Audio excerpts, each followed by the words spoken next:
સ્વાગત છે। હું છું પંકજ શર્મા। શરૂઆત મહત્વપૂર્ણ ખબરથી। બંગાળની ખાડીમાં નજીક બન્યું છે નવું ડિપ્રેશન। જી હા, હાલમાં પશ્ચિમ બંગાળમાં સક્રિય થયું છે આ ડિપ્રેશન। ઉત્તર પશ્ચિમ દિશામાં આગળ વધે તેવી શક્યતા છે। 24 કલાકમાં ઝારખંડ નજીક પહોંચી શકે છે આ ડિપ્રેશન અને ત્યારબાદ આ સિસ્ટમની દિશા કેવી રહેશે તેના પર સૌની નજર મંડાયેલી છે। શું ગુજરાતના વિસ્તારોમાં આ સિસ્ટમની અસર થશે કે નહીં એ પણ સિસ્ટમ ગુજરાતની કેટલી નજીક આવશે તેના પર આધાર રાખે છે। તો ગુજરાતમાં ખાસ કરીને પશ્ચિમ સૌરાષ્ટ્ર અને કચ્છના વિસ્તારોમાં સારા વરસાદની આશા રાખીને બેઠા છે, ત્યારે વરસાદી સિસ્ટમ ગુજરાત પર આવે તેવી પ્રાર્થના પણ ત્યાંના લોકો કરી રહ્યા છે।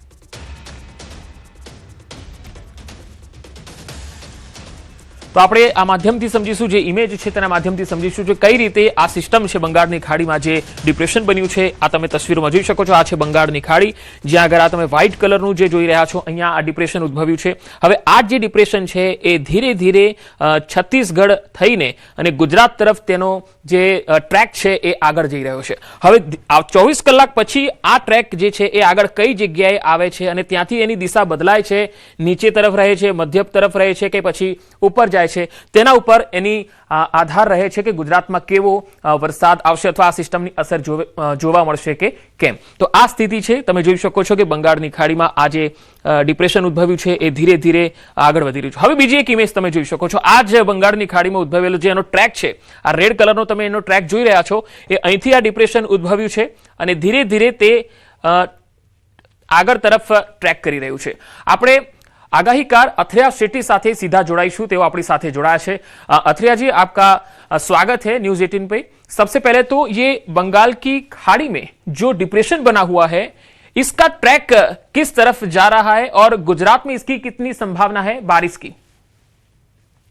जी नमस्कार पंकज जी। तो इस बार जैसे मैंने कुछ दिन पहले भी बताया था कि ये अभी जो सिस्टम बना है, आज ही आईएमडी ने इसे 1 घंटे पहले डिप्रेशन में घोषित किया है। लेकिन क्योंकि अफगानिस्तान पाकिस्तान साइड से अभी भी सूखी हवाएं की दबदबा बनी है, खासकर गुजरात और राजस्थान के आसपास के इलाके में, तो इसी के कारण ये जो सिस्टम है ये पूरी तरह गुजरात तक नहीं आ पाएगा आने वाले दिनों में। और इवन जो पिछला जो सिस्टम था जो इंदौर तक पहुंचा था, जिसने पूर्वी गुजरात में अच्छी बारिश दी थी, और जो अभी 2 दिन पहले भी थोड़ी अच्छी बारिश आई थी, उतना पश्चिम तक भी नहीं आ पाएगा ये सिस्टम। तो मेरे विश्लेषण के हिसाब से मुझे लग रहा है कि अगले 2-3 दिन में, यानी जो स्वतंत्रता दिवस का वीकेंड है, तब तक ये सिस्टम धीरे धीरे उत्तर पश्चिम दिशा में आगे बढ़ेगा। यानी जो पूर्वी भारत का इलाका है, बिहार, छत्तीसगढ़, उड़ीसा और जो पूर्वी मध्य प्रदेश का इलाका है, सबसे ज्यादा असर इसका वहीं देखने मिलेगा और गुजरात में इसका ज्यादा असर नहीं रहेगा। अच्छा अथरिया जी, आने वाले दिनों में गुजरात में कोई और सिस्टम की असर देखने को मिल सकती है? तो फिलहाल अगले 2 दिन के लिए हम बोल सकते हैं कि जो शियर जोन अभी भी बना हुआ है दक्षिण गुजरात की तरफ, और जो नमी है वो अभी भी अरब सागर से थोड़ी आ रही है, तो उसके कारण अगले कुछ दिनों में हल्की शावर या हल्की बौछारें कुछ जगहों पे देख सकते हैं हम। लेकिन कल जितनी बारिश हुई थी, खासकर उत्तरी गुजरात, साबरकांठा, महिसागर में 60-80 मिलीमीटर तक, उतनी बारिश नहीं मिलेगी अगले 2 दिन में। और फिर उसके बाद में एक बार ये सिस्टम और थोड़ा उत्तर पश्चिम की तरफ जाएगा, तो ये सारा नमी उसी की तरफ खींचेगा और अरब सागर से इसको सपोर्ट मिलना बंद हो जाएगा। तो इसकी वजह से फिर हम देखेंगे कि 15-16 अगस्त के बाद में लगभग फिर से पूरे गुजरात में मौसम सूखा हो जाएगा और सिर्फ छुटपुट ऐसी हल्की बौछारें दक्षिण की तरफ हम देख सकते हैं। जी अथरिया जी, शुक्रिया जानकारी देने के लिए। तो બંગાળની ખાડી નજીક જે નવું ડિપ્રેશન ઉદ્ભવ્યું છે, આ ડિપ્રેશન ધીરે ધીરે તેના ટ્રેક રેકોર્ડ પ્રમાણે છત્તીસગઢ તરફ આગળ વધી રહ્યું છે। જો કે ગુજરાત પર તે સંપૂર્ણપણે તેની અસર દેખાય એવી કોઈ સંભાવના હાલ તો આગાહીકાર અથરિયા શેટ્ટી નથી જણાવી રહ્યા અને તેઓ મના કરી રહ્યા છે। હવે હવામાન નિષ્ણાત અંબાલાલ પટેલ શું કહે છે એ પણ આપણે જોઈએ।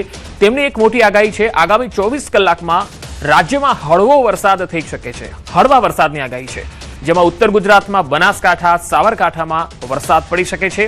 15 ઓગસ્ટ સુધીમાં બંગાળના ઉપસાગરમાં ભેજનું જે પ્રમાણ છે એ વધવાનું છે। મધ્યપ્રદેશમાં અતિ ભારે વરસાદ થઈ શકે છે। નર્મદા નદીનું જળસ્તર વધી શકે છે અને મધ્ય ગુજરાતમાં અમદાવાદ, વડોદરા, ગાંધીનગરમાં વરસાદની સંભાવના વ્યક્ત કરાઈ છે।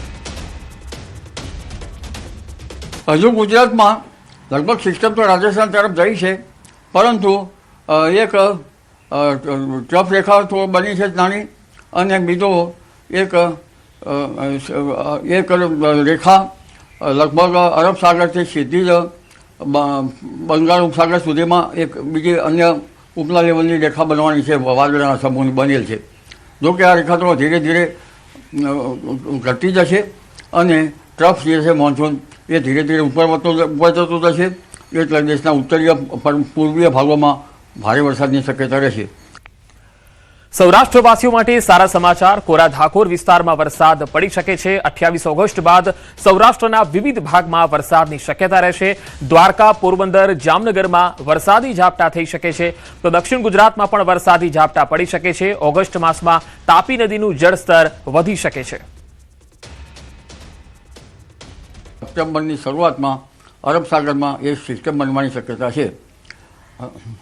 આ વરસાદ તો જો કે ગુજરાતના ભિન્ન ભિન્ન ભાગોમાં ચાલુ જ રહેશે. હમણાં ઉત્તર સૌરાષ્ટ્રના ભાગો, દક્ષિણ સૌરાષ્ટ્રના કોઈ ભાગો, દક્ષિણ ગુજરાતના ભાગોમાં, પરંતુ જે ઓગસ્ટના અંતમાં અને સપ્ટેમ્બરના શરૂઆતમાં એક અરબ સાગરમાં પણ હલચલ જોવા મળશે. પશ્ચિમ સૌરાષ્ટ્રમાં હજુ વરસાદ નહીવત છે. દ્વારકાના ભાગો, પોરબંદરના ભાગો અને જામનગરના ભાગોમાં વરસાદ નહીવત છે. આ ભાગોમાં હવે શિયાળુ વરસાદ થાય તો શિયાળુ પાક સારા થઈ શકે. જોકે અન્ય ભાગોમાં પણ વરસાદની ખેંચ તો ક્યાંક તો છે. રાજકોટના ભાગોમાં કંઈક વરસાદની ક્યાંક ખેંચ છે. તો વરસાદ વચ્ચે ભારે ગરમીની પણ આગાહી છે. જી હા, 17 થી 19 ઓગસ્ટમાં ગુજરાતનું હવામાન પલટાશે. 13મી સપ્ટેમ્બરથી ગરમી પડવાની શક્યતા પણ વ્યક્ત કરાઈ છે, એટલે કે આવતા મહિનાની 13 સપ્ટેમ્બરની તારીખ જ્યાં ગરમીની શક્યતા રહેશે. 23 સપ્ટેમ્બરે ભારે ગરમી પડવાની સંભાવના વ્યક્ત કરાઈ છે. અંબાજીમાં વરસાદ થવાની શક્યતા રહેશે. ભાદરવા પૂનમ સુધીમાં વરસાદી ઝાપટા થઈ શકે છે. બંગાળ ઉપસાગરમાં એક પછી એક સિસ્ટમો બનતી જશે. તેમાં જોવા જઈએ તો 6 સપ્ટેમ્બરથી 9 સપ્ટેમ્બર વચ્ચે પણ વરસાદ થવાની શક્યતા રહેશે. અને ત્યારબાદ લગભગ 12 સપ્ટેમ્બરથી ઘણા ભાગોમાં ભારે વરસાદ ઝાપટા પડવાની શક્યતા રહેશે. 13 સપ્ટેમ્બરમાં ગરમી પડવાની શક્યતા રહેશે. અને તેમજ તારીખ 23મી સપ્ટેમ્બરે ભારે ગરમી પડવાની શક્યતા રહેશે. 10મી ઓક્ટોબર સુધી ગરમી રહેશે. આ ગરમીના કારણે બંગાળ ઉપસાગર અને અરબ સાગરમાં સિસ્ટમો બનવાની શક્યતા રહેશે હલચલના કારણે. જેના કારણે સપ્ટેમ્બર માસ ભારે ઝાપટાનો રહી શકે. પશ્ચિમ સૌરાષ્ટ્રમાં પણ ઝાપટા પડી શકવાની શક્યતા રહે. તો ગણેશ ચતુર્થીને લઈને મોટી આગાહી છે. ભક્તો માટે એક માઠા સમાચાર કહી શકાય. તહેવારમાં ભારે વરસાદ પડશે. સપ્ટેમ્બરની શરૂઆતમાં અરબ સાગરમાં સિસ્ટમ સક્રિય થઈ રહી છે અને 6 થી 9 સપ્ટેમ્બરમાં વરસાદની સંભાવના વ્યક્ત કરાઈ છે. તો 6 થી 9 સપ્ટેમ્બર વરસાદ થઈ શકે છે. ગણેશ ચતુર્થીના જે દિવસોમાં જ વરસાદ સારો થવાની શક્યતા રહેશે. લગભગ સપ્ટેમ્બરના 8, 9, 10 સપ્ટેમ્બરથી 13, 14, 15 સપ્ટેમ્બર વચ્ચે વરસાદ થવાની શક્યતા રહેશે. એટલે શ્રાવણ વધથી ભાદરવા સુદમાં ઋષિ પંચમી સુધી વરસાદ થવાની શક્યતા રહેશે. પણ આ વખતે ગરમી પડશે. અંબાજીના ડુંગરાળ વિસ્તારમાં પણ વરસાદ થવાની શક્યતા રહેશે. અને અનંત ચતુર્દશી ગણેશ વિસર્જન ટાણી પણ વરસાદ થવાની શક્યતા રહેશે. ભાદરવી પૂનમના પહેલા આસપાસ પણ વરસાદી ઝાપટા પડવાની શક્યતા રહેશે. રાજ્યમાં 6 કલાકમાં 86 તાલુકામાં વરસાદ. ખેરગામ અને વલસાડમાં 2 ઇંચથી વધુ વરસાદ. વીરપુર, સંતરામપુર, ફતેપુરમાં 1.5 ઇંચથી વધુ વરસાદ થયો છે. તો રાજ્યના 10 તાલુકામાં 1 ઇંચથી વધારે વરસાદ થયો છે. તો રાજ્યના 10 તાલુકામાં 1 ઇંચથી વધુ વરસાદ અને 6 કલાકની અંદર રાજ્યના કુલ 86 તાલુકામાં વરસાદ નોંધાયો છે, જેમાં વલસાડ, ખેરગામમાં 2 ઇંચથી વધારે વરસાદ નોંધાયો છે. વીરપુર, સંતરામપુર અને ફતેપુરામાં પણ 1.5 ઇંચથી વધુ વરસાદ થયો છે.